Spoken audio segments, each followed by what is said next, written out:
Mathieu, 10 ans, était couché seul. La maison de ses grands-parents craquait autour de lui. Le vent hurlait dehors. Il serra les couvertures plus fort. Une lame de plancher grinça dans le couloir. Il retint son souffle, écoutant. Silence. Puis, un murmure, doux comme des braises mourantes, Mathieu. Son prénom. Qui était là? Il s'assit, le cœur battant. La vieille horloge comtoise sonna minuit. Il scruta l'obscurité, les ombres dansant sur le mur. Juste le vent, se dit-il. Mais la peur, froide et aiguë, lui piquait la peau. Il se cacha sous les couvertures, serrant les yeux. Il ne les ouvrirait pas avant le matin. La nuit suivante, Mathieu resta éveillé.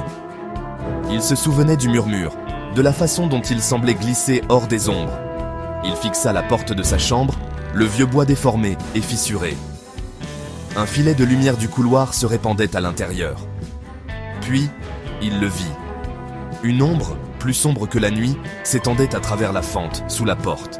Elle se tordait, pulsait, prenait une forme grotesque. La terreur lui coupa le souffle.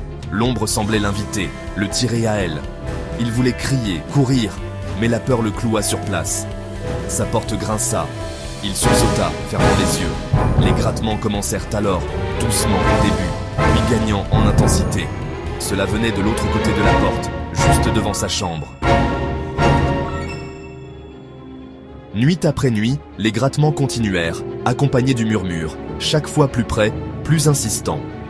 Mathieu, laisse-moi entrer. Mathieu. Il sentait une présence, froide et affamée, rôdant juste derrière sa porte, sous son lit, dans l'air même qu'il respirait. Il empila des couvertures sur son lit, créant une forteresse d'oreillers et de peluches. Mais rien ne pouvait bloquer les sons, la sensation d'être observé. Il ne pouvait pas en parler à ses grands-parents. Il ne comprendraient pas. Il penserait qu'il faisait des cauchemars. Mais Mathieu savait que ce n'était pas le cas. C'était réel.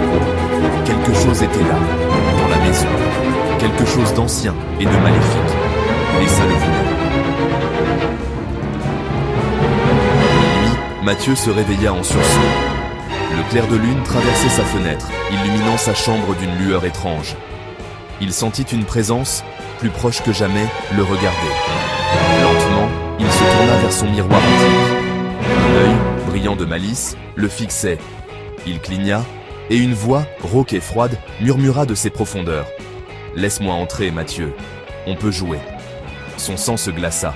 Il détourna le regard, reculant jusqu'à ce que son dos heurte le mur. L'œil dans le miroir suivait chacun de ses mouvements. Les grattements à sa porte s'intensifièrent, devenant des griffures frénétiques et désespérées. Il sut alors ce qu'il attendait de l'autre côté. Il savait ce qu'il devait faire. Ne jamais ouvrir la porte. Jamais.